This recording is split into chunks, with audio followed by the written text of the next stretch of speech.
দেখতে গেলে আমাদের মেয়েদের দুটো বাড়ি, শ্বশুর বাড়ি আর বাপের বাড়ি। আসলে এই দুটো বাড়ির মধ্যে কোনোটাও কি আমাদের বাড়ি না।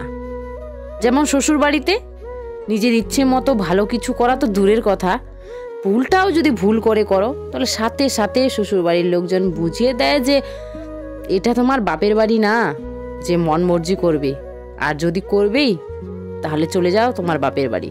আর বাপের বাড়ি থেকে সেই একই উত্তর চলেই আসছে যুগ যুগ ধরে, যেভাবেই থাকো ওখানেই থাকো।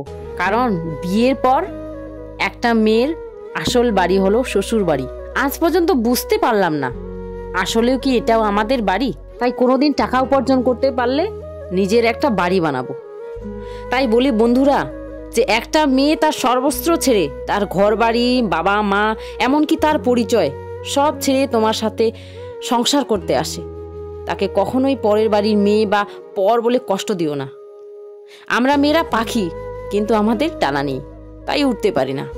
বলার তো আছে শ্বশুর বাড়ি বাপের বাড়ি, কিন্তু নিজের কোনো বাড়ি নেই আমাদের।